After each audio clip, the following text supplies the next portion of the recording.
In a silent courtroom packed with tension, an elderly black woman stands quietly while a white judge mocks her with cruel arrogance. She remains composed until one single sentence flips the energy in the room. The walls of power are about to crack. We don't waste court time on liars, especially not your kind. The words hit the wooden walls like a slap, cold, sharp, echoing, and no one moved. Room 207 of the Jefferson County Courthouse was as still as death, except for the slow swirl of dust in the golden afternoon light. Courtrooms had their own kind of silence, not empty but watching, the kind that waited for someone to break before the system did. Today, that someone was supposed to be her. Her name was Miss Loretta May Hall. 72. Wrinkles folded gently across her cheeks, like pages in a book too often read. A small hat with a satin ribbon sat on her head, proper as Sunday morning. She wore a pale blue dress, ironed flat, shoes polished like mirrors. Her hands were steady, but her silence, louder than any defense. Judge Ronald Everett leaned back in his chair, smug as a man with nothing to fear. White hair slicked to the side, a black robe that cloaked entitlement like armor. His laugh slithered out, not loud, just enough to let everyone know who ran this room. She's wasting everyone's time with this wrongful eviction nonsense. Her landlord says she threatened him. No lease, no receipts, no evidence, just tears. He looked around the room, eyes daring someone to object. No one did. The clerk adjusted her glasses. The bailiff scratched his neck. The public defender looked down. Miss Hall didn't move, not a flinch, not a word. Her purse sat on the table in front of her, faded leather, the strap frayed on one side. Her fingers touched it once, softly, like it held something important. Judge Everett drummed his fingers. "Ma'am, do you have anything new to say? Any documents, any witnesses, any magic tricks up your sleeve today?" The words were coated in sarcasm. Like her dignity was a joke, then he said it. "You people are always full of stories, but never facts. This isn't a church sermon. It's a court of law." The room froze tighter. A breath caught somewhere. Someone shifted in their seat.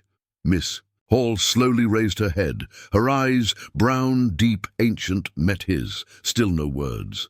She opened her purse. Judge Everett rolled his eyes. "We've already seen the rent stubs. Scribbled dates on crumpled paper don't prove anything." But that's not what she pulled out.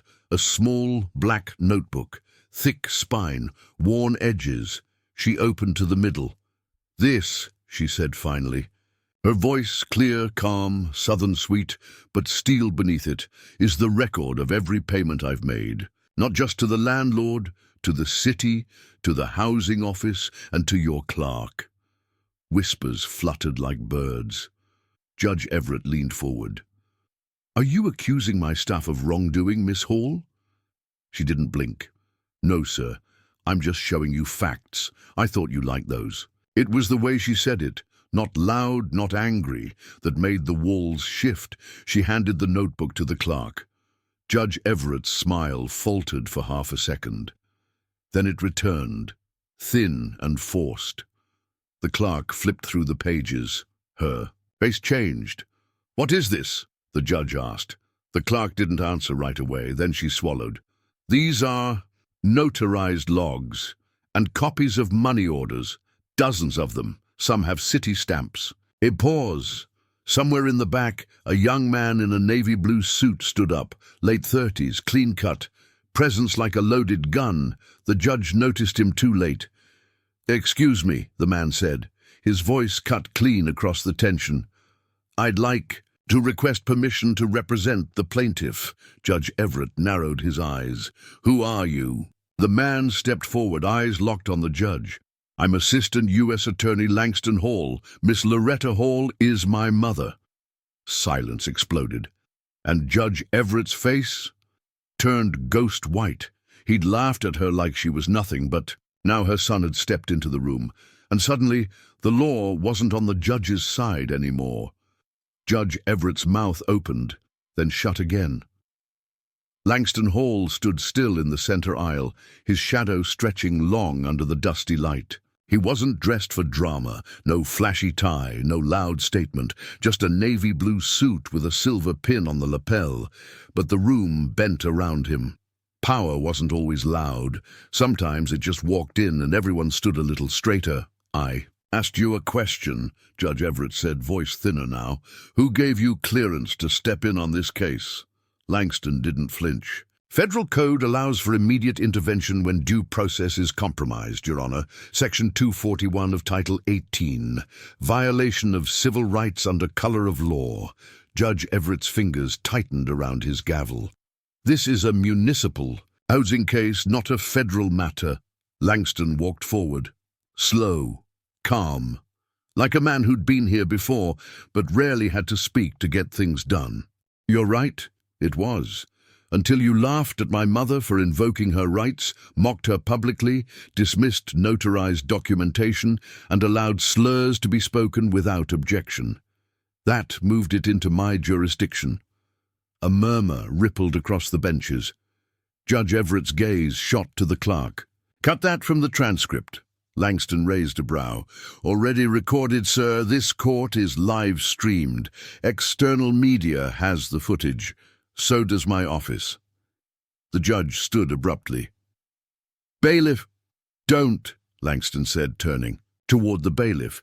"You'll be complicit." The bailiff froze mid-step. Miss Hall sat, still silent, but her eyes followed her son with something close to awe. Not pride. She already knew what he was capable of. This was something else. She was watching justice remember how to stand. Judge Everett cleared his throat. "You're out of line, Langston. Step to the plaintiff's table." "You're out of time." He reached into his inner pocket and laid down a folder. "Motion for injunction, motion for judicial review, motion for federal oversight. All signed, all active." The clerk glanced at the documents. Her lips parted. She looked at the judge, then back down. Langston leaned slightly forward. "You laughed at a 72-year-old woman who paid her rent, who followed every rule, who showed up with receipts, because you thought no one was watching." "I didn't." "You did." Langston cut him off, his voice even. "And now you're going to pretend it didn't happen. But the city will see it. The agencies will. And so will the Department of Justice." The silence was no longer suffocating. It was weaponized. Someone in the gallery pulled out a phone. Judge Everett saw the screen flash. It was already online. "Let's proceed," Langston said, sitting down beside his mother. He turned to her gently. "You okay, Ma?" She smiled faintly. "I was born okay. Just had to wait for the room to catch up." The judge sat down hard. The gavel in his hand trembled. Miss Hall's small notebook still lay open on the table. Her handwriting, neat, curved, perfect, now looked like a ledger of war, of survival. Langston turned a page and slid a document to the clerk.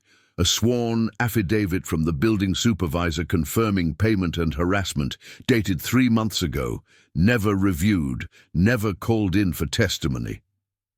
The clerk looked stunned. "This wasn't in the file." "It was," Langston said without looking up. "It was pulled before the hearing." Miss Hall spoke for the first time since her son sat beside her. "They told me it was lost." Langston nodded. "Once. They lie when they think no one will ask twice." The judge rubbed his temples. This isn't how proceedings work." Langston tilted his head. "No, Your Honor, it's how justice works. That's what scares you." He hadn't raised his voice. He hadn't even stood up to shout. But Langston Hall had just rearranged the courtroom, and now the judge was the one on trial. People used to treat the gallery like wallpaper, background, filler, faces that didn't matter. But now, they were the pulse of the room. Phones glowed in half-hidden palms. Tweets flew like sparks. Black mother mocked in court. Her son's a federal attorney. Judge Everett exposed live. DOJ steps in. Langston didn't glance. Up, didn't check the noise, didn't acknowledge the shift. He didn't need to. He had changed rooms like this before. But Miss Hall saw it all.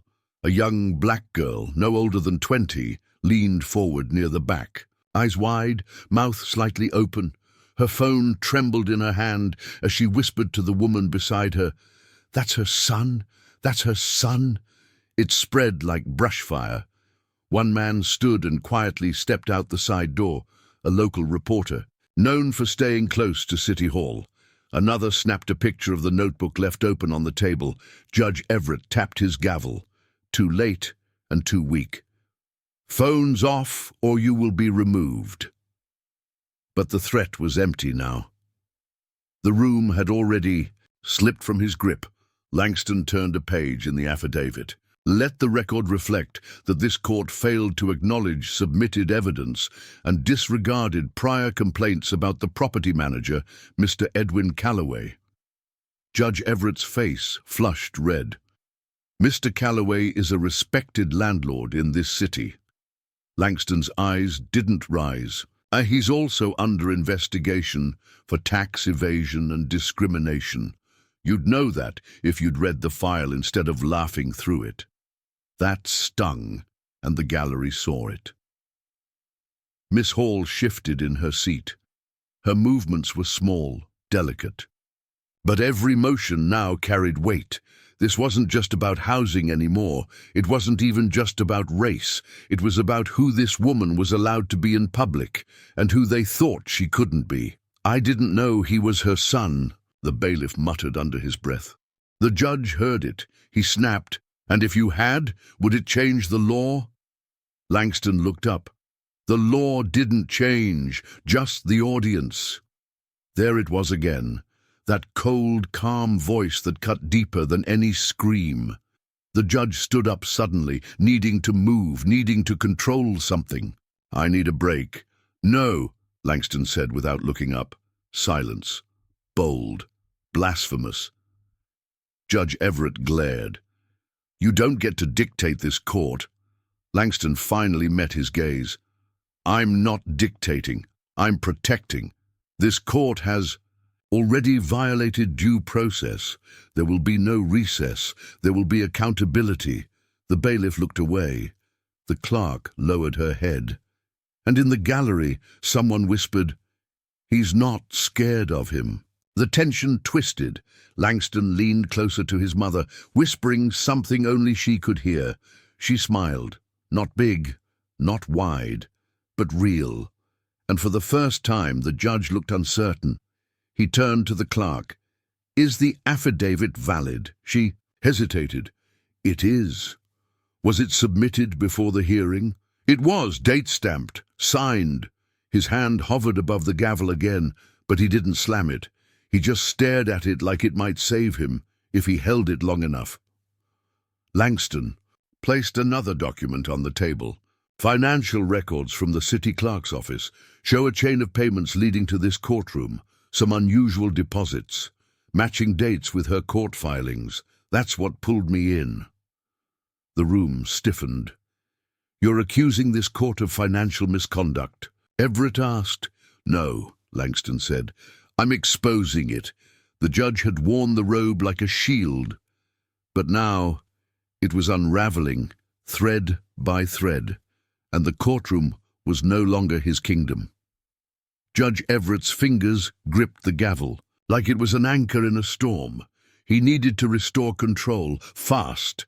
This hearing is now on pause pending a review of these alleged financial records. You may leave the courtroom. Langston didn't even look up. No, it wasn't loud, but it was absolute. "You don't get to walk away now," Langston said. "You mocked my mother's character. You dismissed her evidence. You allowed racial commentary from the bench. You tried to silence her. And now that your house is on fire, you want to pull the curtains." He slowly stood. "You're not walking out of this, Judge Everett." "Not today." The gallery was silent again, but it wasn't a dead silence. I watched it, waiting. Langston placed a printed email thread onto the table. "Internal correspondence between the court's housing clerk and Mr. Edwin Calloway. Contains language suggesting intentional misplacement of key documents, including this one." He tapped the affidavit. Judge Everett snatched it, eyes scanning. His jaw locked. You hacked internal communications? Langston remained calm. No, we subpoenaed them last week when the DOJ received a pattern report from multiple housing claimants who'd all filed cases under your jurisdiction. Turns out several of those complaints disappeared before being heard. The clerk gasped. Softly, she looked over at Judge Everett, the kind of look you give someone you thought you knew.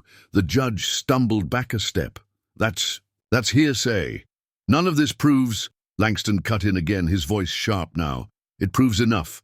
Enough to warrant a formal investigation. Enough to unseal 3 previous housing discrimination cases that were mysteriously closed due to lack of evidence. He looked over his shoulder. And enough for every journalist outside that door to start asking real questions. The back doors of the courtroom creaked. More people were entering, phones out, whispers up. This wasn't a courtroom anymore. It was a scene. Judge Everett looked around like a man waking up mid-nightmare. Then Langston said the name. Karen Delaney. The judge's head snapped up. Langston's tone didn't change. The housing clerk who processed Miss Hall's case. The one who told her the affidavit was lost. The one who handles filing for at least 20 housing claims per month. Your personal appointee. The air cracked. Everett's lips pressed tight. Langston stepped forward, deliberately. We pulled her employment records, found emails between her and Mr. Calloway, unreported cash deposits, bonuses from private real estate groups. Miss Hall's eyes flicked to her son. She hadn't known that part, Langston continued, voice steady. Karen Delaney is currently being detained and questioned by federal agents. The courtroom shifted. The bailiff took a half step away from the bench. The clerk no longer looked at the judge. Miss Hall, still sitting, adjusted her purse strap. She'd sat in that courtroom for 3 hearings. 3 times they'd told her she had no case. 3 times she'd been laughed at. Now the only person not speaking was the man who once controlled every voice in the room. Langston laid down the final paper. This is a formal motion to suspend judicial oversight of this case and transfer jurisdiction to federal review, effective immediately. Judge Everett stared at the document like it had bitten him. Langston looked at him. Hard. You can either step down from this bench quietly or be removed with noise. The cracks weren't just forming now. They were spreading fast. And as Langston turned the heat up, even the court walls began to tremble under the truth.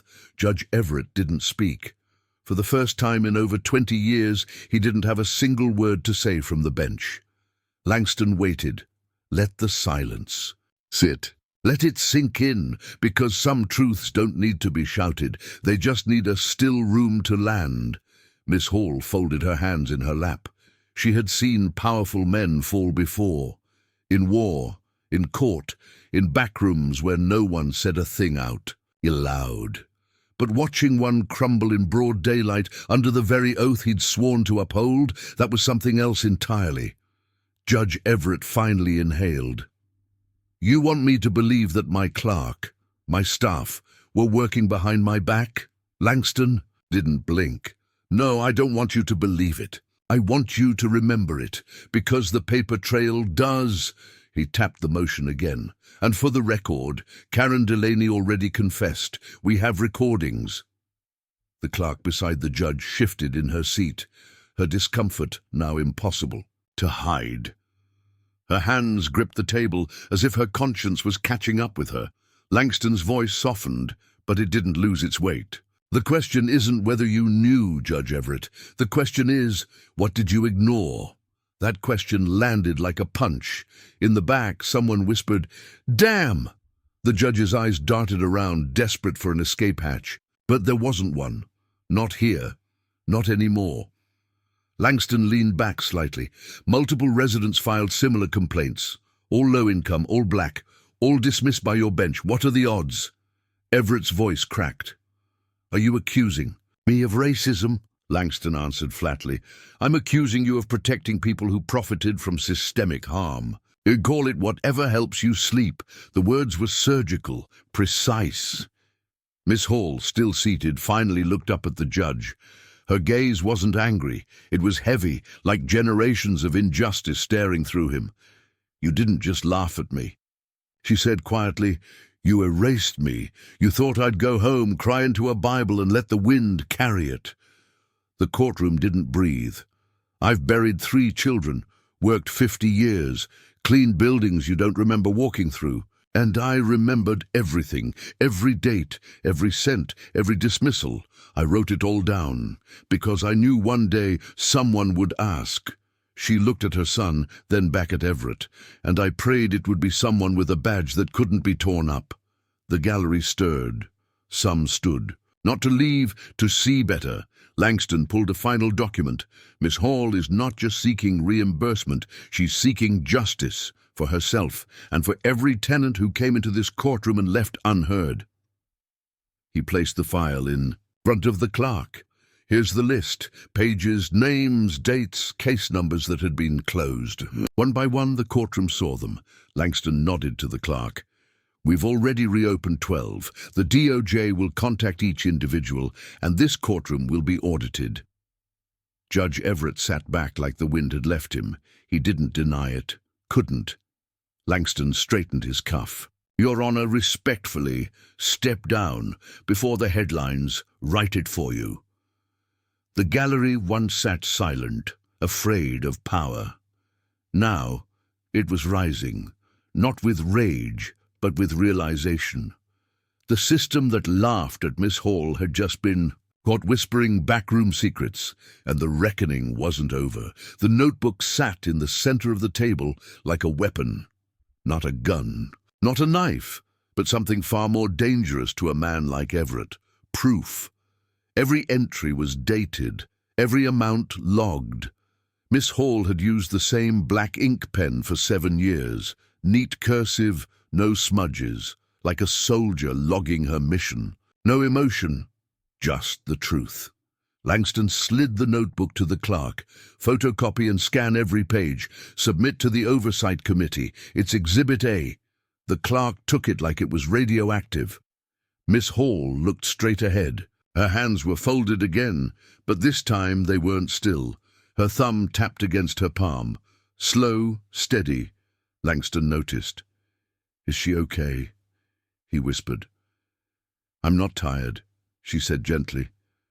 "I'm remembering. That's all." The judge sat stiffly, not daring to interrupt again.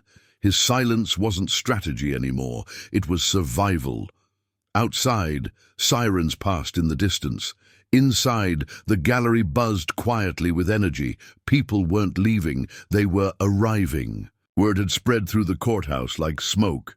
This wasn't just a housing case anymore. It was a real-time scandal. Langston pulled out his phone and tapped the screen. "This will take 2 minutes, but you need to hear it." He pressed play. "A woman's voice filled the courtroom. "I didn't want to do it, but he said if I didn't lose the file, I'd lose my job. So I moved it. I buried the affidavit in the inactive drawer and marked it as not submitted. He told me no one would notice. I'm sorry, I knew it was wrong. But I have kids. Karen Delaney." Her voice shook on the recording. You could hear the regret cracking through every sentence. Langston looked up.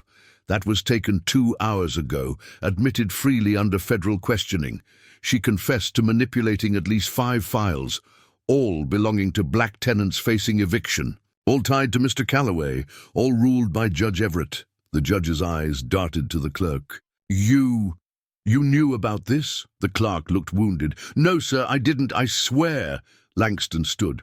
"We'll verify, but I'll tell you this. The city doesn't need denials, it needs answers." The gallery stirred. A man rose. From the back row, late 50s, grey beard, wore a tan jacket, calloused hands heavy with years. "I got kicked out of my place 4 months ago," he said, voice rough but loud. "I filed my papers, brought my receipts. The clerk said they never arrived." Langston turned. "Name?" "Terence Boyd." Langston checked the list in front of him. "Filed January 9th. Case dismissed without hearing February 3rd. Judge Everett presided. Clerk on record, Karen Delaney. The room reacted audibly. Terence walked forward. He wasn't dramatic, wasn't angry, just tired. I slept in my truck for 6 weeks. I lost my dog. She froze. They said I was late on rent, but I paid. Miss Hall looked up at him, eyes soft. Terence looked back at her like she was holding the door open for all of them. Langston nodded. Mr. Boyd, your case will be reopened immediately. And I promise you, you're not the last. He turned. To the judge, Your Honor, the people of this city came here thinking justice lived behind your bench. But today, they're learning it walked in with a woman you laughed at. Judge Everett's jaw tensed. Langston pointed to the side door. A DOJ rep is outside, ready to begin the transition. You can surrender the bench now, or wait until it's taken. The judge didn't move. Then, another voice. Female. Firm. You should go, Ron. All heads turned. A black woman in a burgundy blazer stepped into the courtroom from the side entrance. High heels clicked once, then stopped. Braids tied in a bun. Eyes sharp. Who are you? Everett asked. She held up a badge. Federal Judicial. Conduct Oversight. Special Agent Myra James. I've been watching this hearing from the adjacent chamber. I believe we've seen enough. Langston stepped back. Miss Hall whispered, Langston, that's the woman from the office. Agent James turned to her. Yes, ma'am, I remember. You came in twice. With your notebook. You asked for someone. To care. Miss Hall smiled faintly.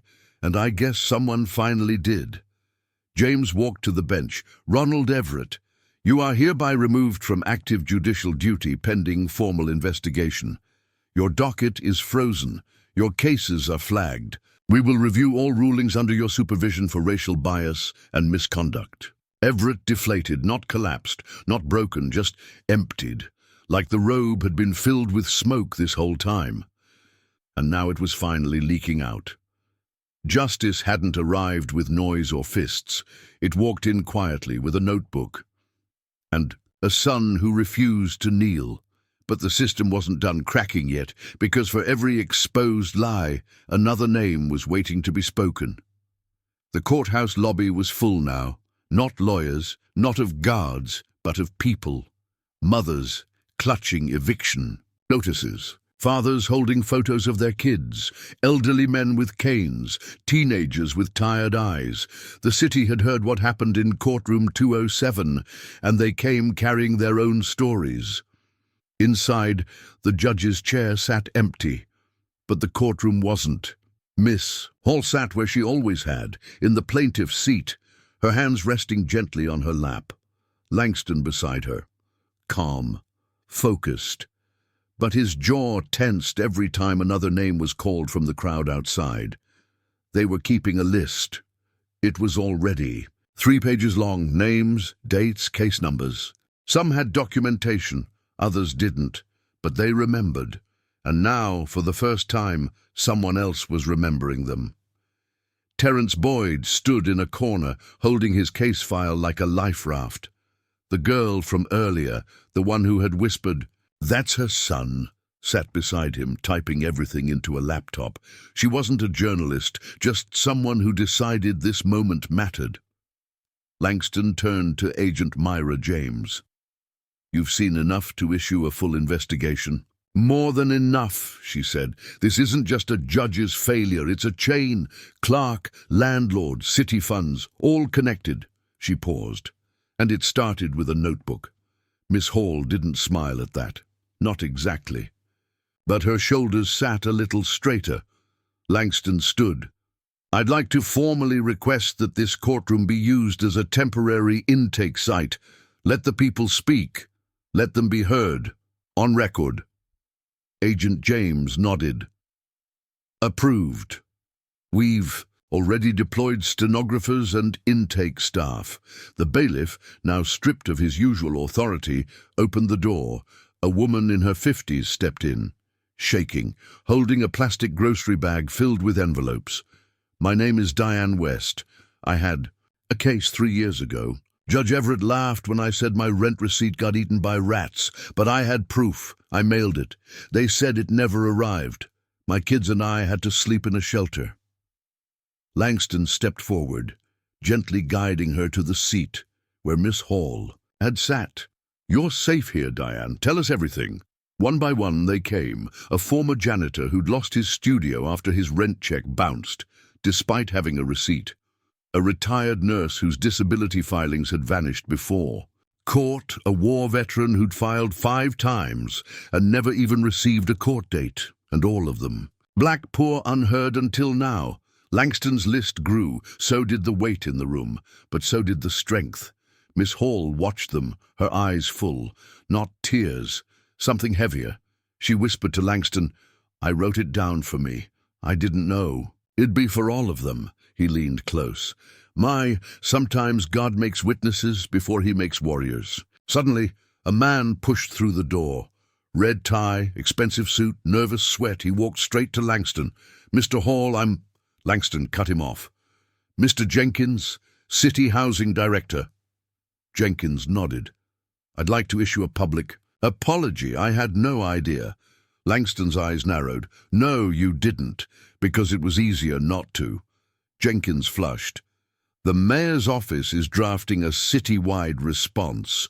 We're freezing all evictions processed through this courtroom over the last 5 years. Langston crossed his arms. "What about reparations, reimbursements, restitution for wrongful damage?" "We're exploring that." Langston stepped forward. "Explore faster." Jenkins looked at Miss Hall. "I'm so sorry for what happened. And to you." She looked him dead in the eye. "You didn't see me then. Don't try to remember me now." He flinched. Agent James turned to Langston. "There's one name missing from this. Edwin Calloway." Langston nodded slowly. "He's gone. And quiet, but he'll surface. Men like him always do when they think the flames have cooled." James checked her phone. "We're tracking all transactions tied to his properties. If he runs, we'll know." Langston's eyes sharpened.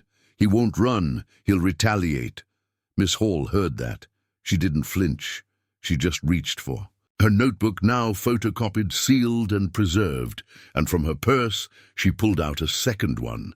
New blank. She opened the first page, dated it, and began to write again. The storm hadn't ended.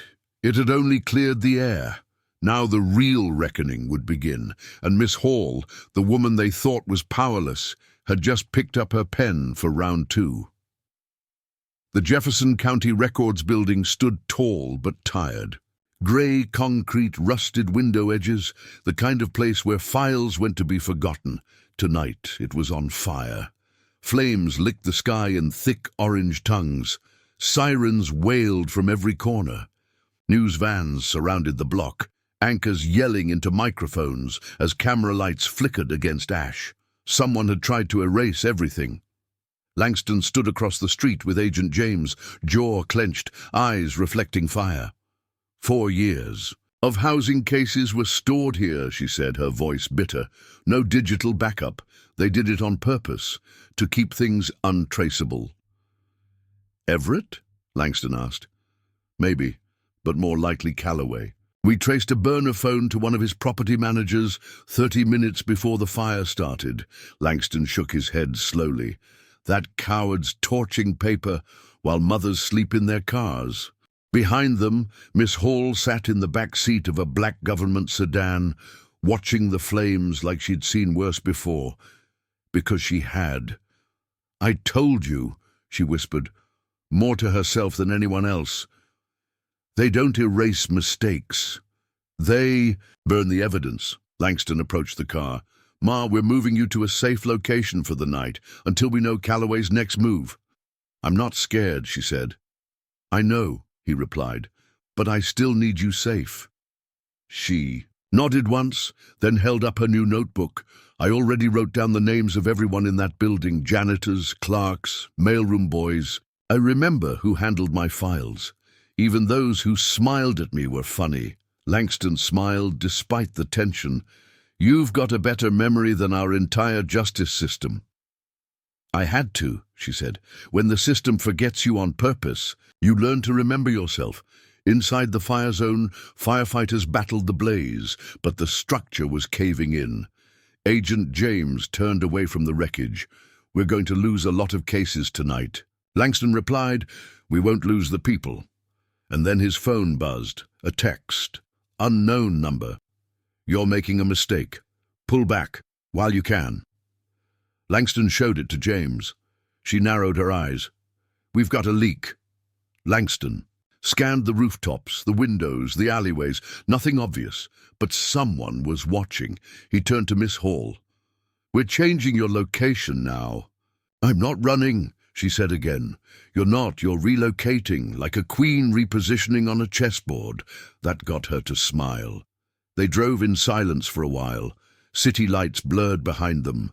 The courthouse was a dot now, but the war was expanding. Langston scrolled through messages on his tablet, one from a former court clerk anonymously admitting he saw dozens of evictions altered post-submission. Another from a retired judge, a black man, saying he'd been forced to resign 10 years ago after trying to expose this same corruption. Agent James looked over. We're pulling on threads. This thing's woven through half the city. And if we pull hard enough, Langston asked, James said, it all unravels. They arrived at a secure building, quiet, gated, protected by federal marshals. Miss Hall was escorted inside. Before entering, she turned to Langston. Don't let them make this about me, she said. I'm just a mirror. They need to see what they've become. You're more than a mirror, he said. You're the reflection they're afraid of. She walked inside. Langston and James stayed back. There's more, he said. I feel it. James nodded. We need leverage. Langston looked at the notebook in his hand. Miss Hall's first one, now duplicated. I think we already have it. He opened it again. There, between 2 pages, tucked like a secret, was a receipt. Not a rent stub, a donation, made by Edwin Calloway to a re-election campaign, signed by Ronald Everett. Langston's heart dropped. He held it up. This isn't just court corruption. It's campaign finance fraud. James whistled. That's federal jail time. Langston looked back at the city skyline. The fire was out, but the smoke still curled.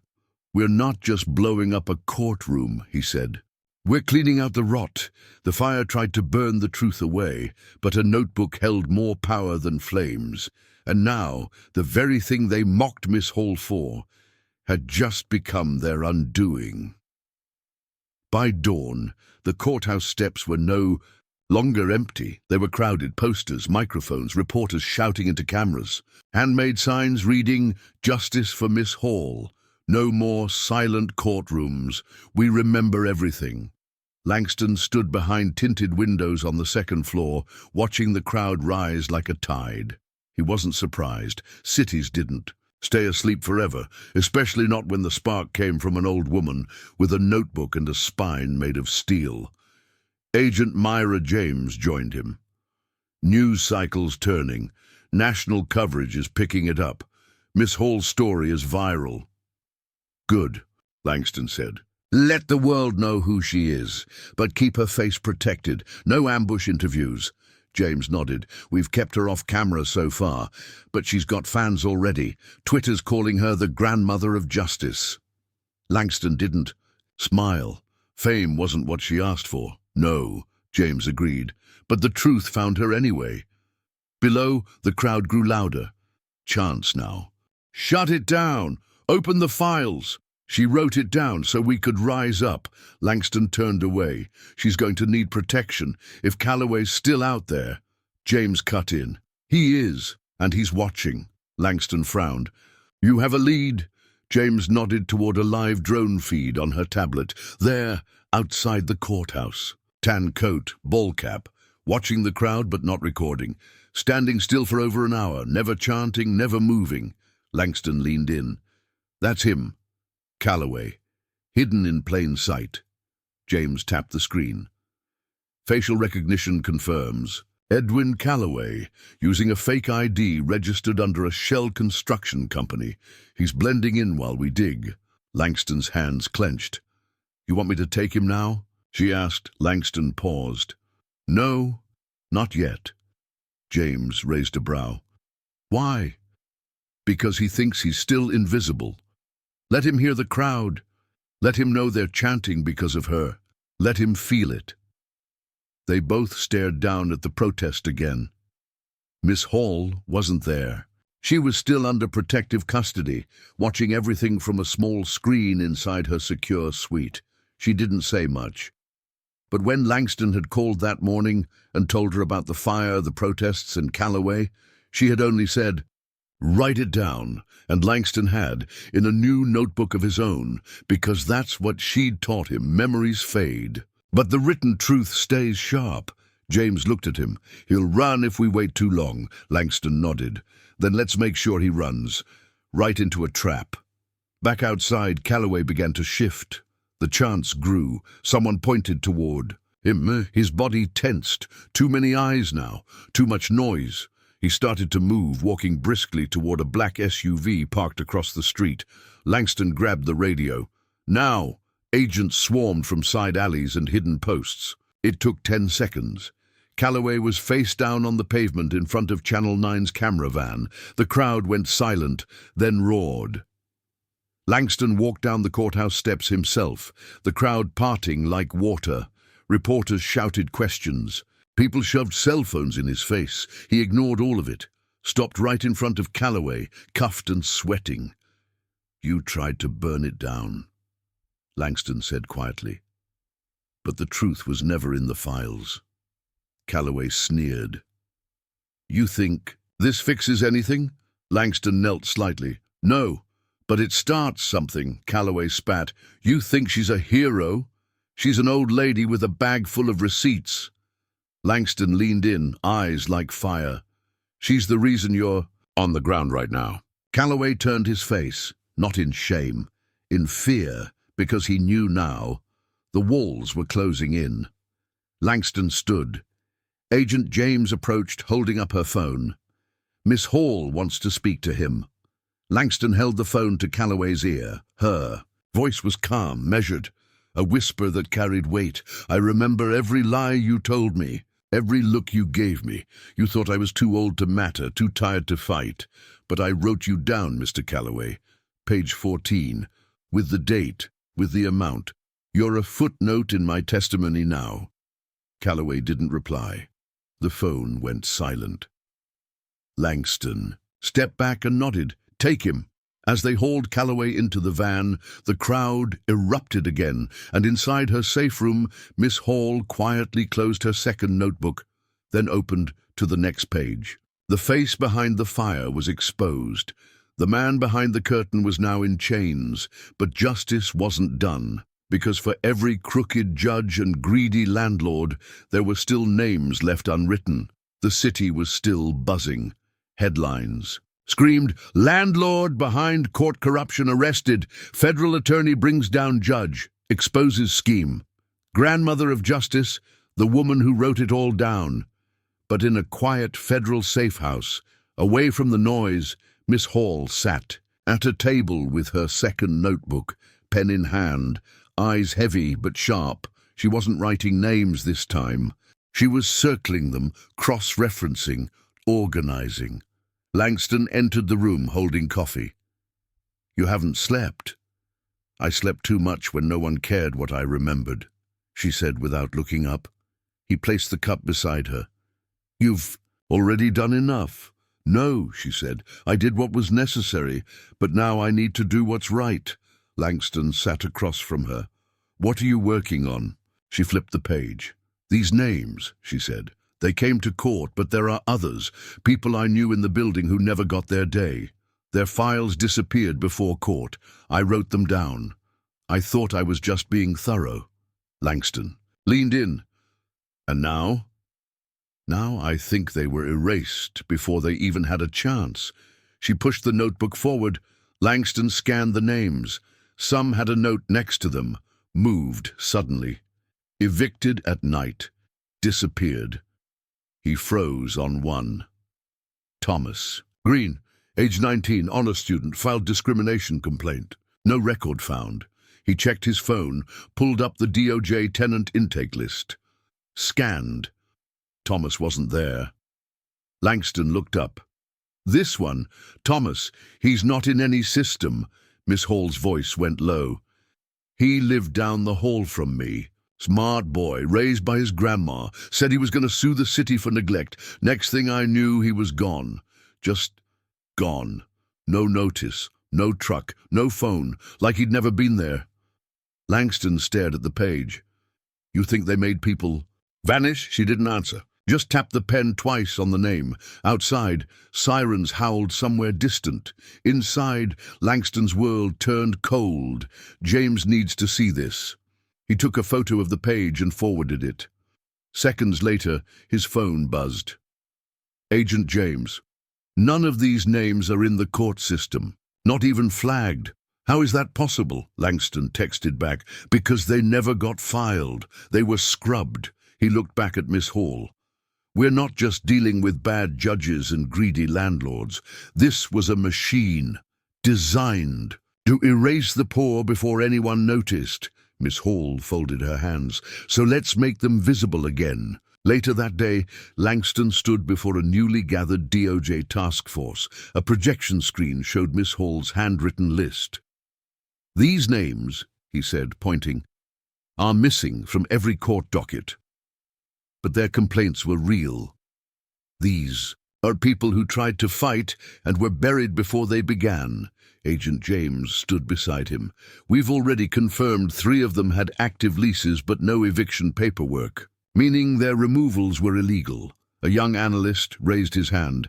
"How do we find them now?" Langston replied, "We found the families, the neighbors, the mail carriers, anyone who saw them exist, and we rebuild their records.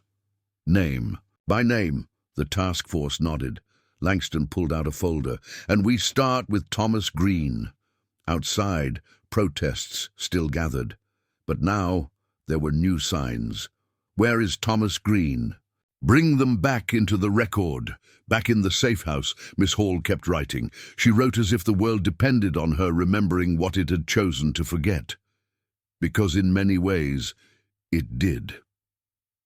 She whispered to herself, pen scratching, "Thomas. I remember. You mattered." They had erased the names from paper, but now those same names were becoming louder than the ones in power. And with every line she wrote, Miss Hall was pulling them back into history. 1 page at a time. The wall was made of wood. Simple plywood, painted white, 12 feet high, and stretching across the length of the courthouse lawn. But it wasn't the material that made it powerful. It was the names. Every name Miss Hall remembered. Every person who never made it to court. Every voice is buried under bureaucracy, written in bold black letters by volunteers, activists, neighbors, and students. Some names had ages beside them. Some had short phrases. Evicted with no notice. Gone without a trace. Filed, but never heard. Langston stood before it during the unveiling, mic in hand, the crowd behind him larger than ever before. "This is not a monument to loss," he said. "It's a reminder of the fight, a ledger of the forgotten, and we won't stop until every erased name has a voice again." The crowd erupted. "We remember! We remember!" At the front of the crowd, seated in a simple folding chair, was Miss Hall.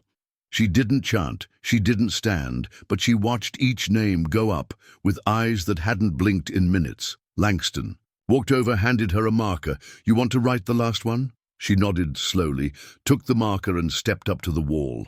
She wrote in calm, steady strokes. "To the ones they hoped we'd forget. We didn't." Then signed underneath, "Loretta May Hall." The crowd fell silent. Then a single voice shouted, "She's the reason we're here." Applause, cheers, tears.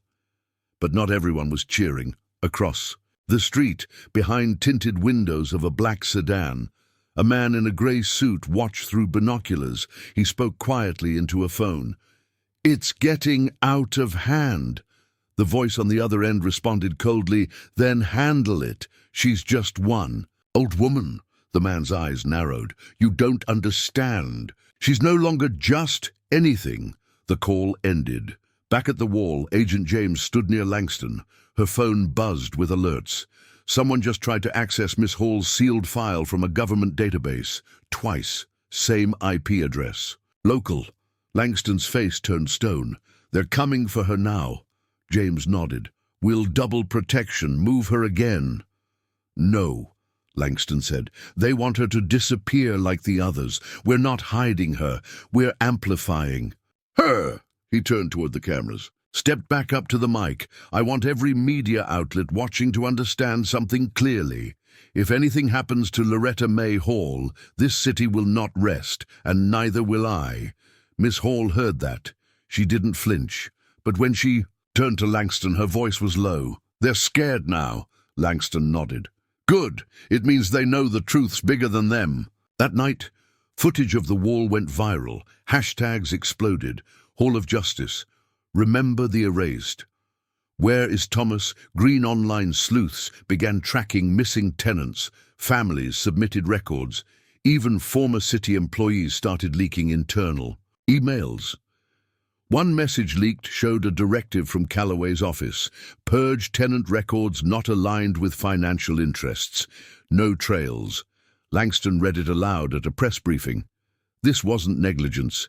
It was designed. But as the pressure mounted, so did the danger. An anonymous message was slipped under the courthouse gate. If she keeps talking, she won't make it to testify. Langston stared at the paper. Agent James was already reviewing footage. We'll find them. Langston said nothing. Instead, he walked back to Miss Hall's safe house. He sat beside her on the couch, handed her the note. She read it quietly, then folded it. Write it down, she said. Langston blinked. What? She looked at him. Write down every threat, every warning, every fear they try to plant, because if we survive, we'll need to remember what they were willing to say when they thought no one could stop them. He didn't argue. He opened a new notebook and wrote, Threat made against Loretta May Hall, April 23rd. Fear means they're losing.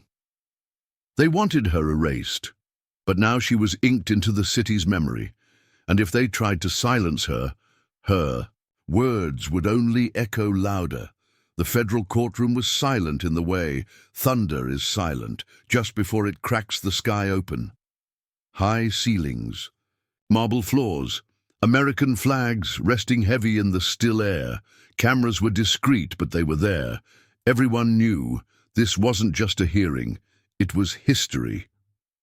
At the front, the courtroom doors opened slowly. All rose. A small woman in a powder, blue dress, hands firm on a polished wooden cane, walked forward.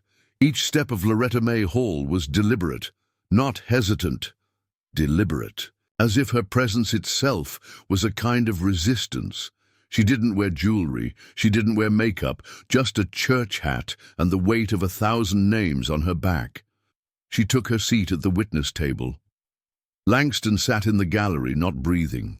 His hands were folded so tight his knuckles had paled. The judge adjusted the mic. Miss Hall, do you understand that you're under oath? Miss Hall nodded slowly. Sir, I've lived under truth all my life. What I'm about to say won't change that. The room didn't stir. Even the jury, 11 strangers and one teacher from Tallahassee, sat frozen in attention. Begin, the prosecutor said gently. Miss Hall opened her notebook and began to read. I want to begin not with my eviction, but with my routine. Every morning I swept the floor. Every Sunday I ironed my dress. I paid the rent early. I mailed it with confirmation. And I kept every receipt in a brown paper envelope behind the prayer books. Because I was taught not to expect justice, just to prove I did my part. When I was evicted, I brought those papers. They said they were lost. I brought copies. They said I forged them. I brought my body into court. They laughed. That laugh was louder than the gavel. She looked up. Do you know what it means to hear a judge laugh while he's holding your life in his hands? It doesn't sound like comedy. It sounds like dismissal. It sounds like erasure. The prosecutor nodded. What did you do then? I wrote it down, she said. The jury leaned forward. Everything. I wrote the date, the time, what I wore, what he said, what I didn't. I didn't yell, I didn't beg, I just remembered. She flipped a page. I remembered Thomas Green. He was 19, quiet, sharp, always fixed his grandma's radio, filed a complaint after being harassed by his landlord, said he had proof. One day he was gone. No truck, no boxes, just silence, like he'd never existed. I wrote him down too. She looked up again. Her voice didn't shake. It was cut. Because this country is good at forgetting people like us, good at pretending we were never there. But I remembered. In the gallery, Langston couldn't look away. He'd prepped 100 witnesses, but nothing like this. Miss Hall wasn't speaking to win. She was speaking to free ghosts. The prosecutor held up a document. Can you identify this? Miss Hall didn't need to look. That's the rent receipt dated April 3rd, the one the judge said never existed. Page 6, left column. I highlighted it before the hearing. And how did you preserve it? Scotch tape, notebook paper, prayer. A soft chuckle moved through the jury. Miss Hall, do you believe the system failed you? No, she said softly. The courtroom blinked. I believe it worked exactly how it was built. It didn't fail. It followed instructions. The judge didn't object. The court didn't move. The country was listening. She closed her notebook. I've been black for 72 years. I've been a maid, a mother, a widow, a voter, a witness. But this is the first time in my life someone asked me to speak, and meant it. She looked out across the room. I don't want pity. I don't want fame. I want permanence, because when you erase someone's file, you don't just delete ink. You delete a life, a struggle, a sacrifice. She nodded to Langston. My son is the reason you're all here, but I'm the reason he knows what matters, the judge exhaled. Thank you, Miss Hall. I'm not done, she said gently. Laughter bubbled somewhere in the gallery. Even the judge smiled. Please continue. I want the record to show that I wrote every name I could remember. People who didn't get their hearing. People who didn't survive long enough to speak. I wrote down mothers who lost children. Children who lost homes. Veterans with no roofs. Grandparents left on sidewalks. They were not statistics. They were neighbors. So I leave you with this. You may sentence the men who laughed at us. You may arrest the ones who erased us. But if you want justice, don't just punish. Remember. She tapped the notebook once, and only once. I rest. My voice. The courtroom didn't erupt, it didn't cheer, it just breathed like lungs that hadn't dared expand for decades. Langston closed his eyes. One tear. That's all he gave himself. The jury deliberated. 2 hours, then the verdicts came. Guilty on all counts. Ronald Everett, 25 years in federal prison. Edwin Calloway, 30 years plus restitution. Karen Delaney, 10 years with no parole. The city ordered 212 families, a federal task force to audit every housing court in the country. But the story didn't end in the courtroom, because movements never end in marble rooms. They end, or begin, outside. 2 weeks later, they built the memorial. A 12-foot wall outside the same courthouse where Miss Hall was laughed at, bronze plates. Laser-etched names. It wasn't fancy, it was real. A monument not to death, but to memory. At its center, a statue, Miss Hall, sitting calmly, notebook in hand, a small smile on her lips, a pen in mid-motion, still writing, because her story never stopped. Or it simply turned the page. Langston placed fresh flowers every Sunday, not roses, magnolias, strong, southern, bloomed despite the dirt, and on the wall beneath her feet, etched in steel. She remembered all of us.